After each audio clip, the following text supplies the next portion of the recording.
We all love a good thriller. There's just something so captivating about a good mystery, and I love a good crime drama. From the cat-and-mouse chase between the investigators and the criminals to the intricate plot twists, these shows really keep you on the edge of your seat. But did you know that all of these stories are actually based on real events? It's true. In fact, many of the plots you see in these dramas have been inspired by actual criminal investigations. Did you know that the 2007 movie Zodiac, which is about the hunt for the serial killer behind the San Francisco Zodiac murders, is based on the book of the same name by Robert Graysmith? Or did you know that the 2019 Netflix series Mindhunter was inspired by the real life? Serial killer interviews conducted by the FBI, its behavioral science unit in the late 1970s and early 80s, these conversations helped develop criminal psychology as a field and led to the creation of the term serial killer. And today, I am here with a case that will give you goosebumps. Let's begin. Case number 2. The Whisper Line Murders. In most murder cases, the killer tries to stay silent. But in this one, he confessed. Every single time before he killed, the bustling city of Bangalore, nestled amidst the chaos and noise of urban life, stands a quiet chapel dedicated to Lord Christ. Among its many features is a unique initiative, a phone line installed in the prayer hall where troubled souls can call and confess their sins anonymously. It's a place of solace and absolution, known locally as the Whisper Line. One day, the priest at the church received a chilling phone call on the Whisper Line. A distorted male voice whispered, "Forgive me, Father, I have committed a sin." The voice was heavy with remorse. The priest, Father Sebastian, listened intently. As the caller poured out his tale of wrongdoing, his heart filled with compassion. As the city slept peacefully, a terrifying scene unfolded in a flat in Koramangala. Young and vibrant Kavetha lay lifeless on her bed, her eyes staring blankly into the abyss. Her mouth was grotesquely sewn shut with black thread. The sight was both gruesome and mystifying. Strangely, there were no signs of forced entry and nothing appeared to be missing. It was as if she had vanished into thin air. A week passed, the community mourned, and the investigation stalled. Then another call came in on the Whisper Line. The same distorted voice whispered the same haunting words, "Forgive me, Father, I have committed a sin." And a few hours later, a second victim was found, this time in Putter.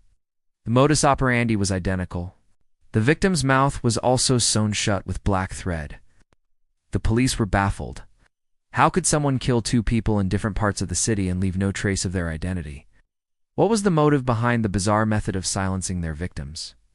Each case posed a new set of challenges and mysteries. Yet Inspector Vikram Singh and his team pressed on, determined to catch the killer.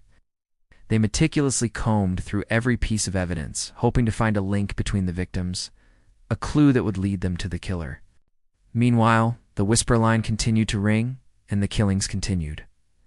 The third victim was found in Indiranagar, and with each new case, the tension mounted. Vikram Singh knew he was running out of time. He needed a breakthrough. Days turned into weeks, and the clock was ticking. As the city held its breath, Vikram Singh and his team finally caught a break. They discovered that all the victims had one thing in common. Each had made a call to the Whisper Line prior to their deaths. Could this be the key to solving the case? The Whisper Line was designed to ensure anonymity, but during one of the calls, there was a momentary lapse. The voice modulator used to distort the caller's voice malfunctioned for a split second, providing investigators with a partial IP address and timestamp. This vital clue led them to a popular street cafe in Chennai. At the cafe, CCTV footage showed a lone man making a call on a public burner phone. His face was hidden, but the timestamp matched the call to the latest murder. Hope flickered. Was this the elusive killer? With renewed vigor, Vikram Singh and his team embarked on a citywide search. They scoured every nook and corner, hoping to catch the killer off guard. They visited friends and family members of the victims, seeking any information that could lead them to the murderer. Weeks went by, yet the killer remained elusive. Vikram Singh felt the pressure mounting. The residents of the city were living in fear, and the media scrutiny was intense. He needed a miracle. Then it came. An audio forensics expert working on the case noticed something peculiar. Each recording of the Whisper Line confession had a unique sound in the background. One had the faint sound of temple bells, another the distant hum of a train horn. And in the last recording, a melody from a Tamil film played softly in the background.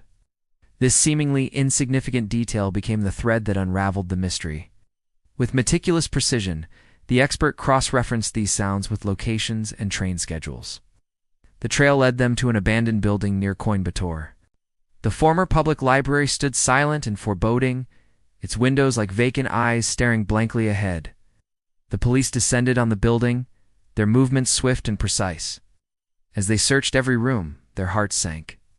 Inside, they discovered cassette tapes hidden in secret compartments, each containing a chilling confession. The tapes were labeled with dates and locations, matching the timeline of the murders. They also found human-sized dolls, some with their mouths sewn shut, eerily mimicking the fate of the victims. But it was the murder diary found in one of the rooms that provided the final piece of the puzzle. It chronicled each killing with a disturbing fascination, detailing the selection of victims and the sinister motives behind the gruesome acts. In the center of it all was the chilling obsession with silence. It became clear that for the killer, silence wasn't just the absence of sound. It was a virtue to be cherished and imposed on others. As the sun set over Coimbatore, the police made a grim discovery. The final entry in the diary was dated for that very day. Fear gnawed at their resolve. Could there be another victim? Driven by the urgency of the situation, the police sprung into action. They followed the diary's final entry, racing against time to save a life. Their destination, a quiet residential area on the outskirts of the city. There they found him, Dr. Adarsh Rajan, a 39-year-old former audiologist. The respected researcher, once renowned for his work on the impact of frequencies on the human brain, had taken a dark turn. Fired from his prestigious Institute for Unethical Experiments on Illegal Substances and Extreme Auditory Experiments on Unsuspecting Volunteers, he had descended into madness. In his secluded world, he had devised a twisted plan for redemption. He began with those who spoke too much, silencing them one by one, believing he was purifying them. Each victim's mouth was sewn shut as a testament to his warped sense of justice. But his reign of terror was about to come crashing down. The police had him surrounded. With their guns drawn, they stormed his house. Inside, they found more evidence, more proof of his descent into darkness. In his bedroom, they uncovered journals filled with his chilling thoughts. Noise is poison. Silence is purity. Those who speak too much must be quieted. He wrote these words over and over again, as if trying to convince himself of his own twisted logic. Adarsh was taken into custody and charged with the horrific crimes. At his trial, he remained silent, staring blankly ahead as if disconnected from reality. The prosecution's case was airtight, leaving no room for doubt. The evidence, both physical and psychological, painted a grim portrait of a man driven to the edge. As the verdict of guilty was delivered, a collective sigh of relief swept through the courtroom. Justice had prevailed. In the end, Dr. Ardesha Rajan was sentenced to life imprisonment, his future a bleak reflection of his crimes. Behind bars, he remains consumed by his dark obsession with silence, forever trapped in his own twisted world. Years after the Whisperline murders, the case still sends chills down the spines of many. The haunting confessions. The gruesome murders and the killer-esque chilling obsession serve as a reminder of the darkest corners of the human psyche. If you enjoyed listening to this case, do give us a thumbs up and subscribe to our channel. And don't forget to check out our previous case, the QR Code Killer.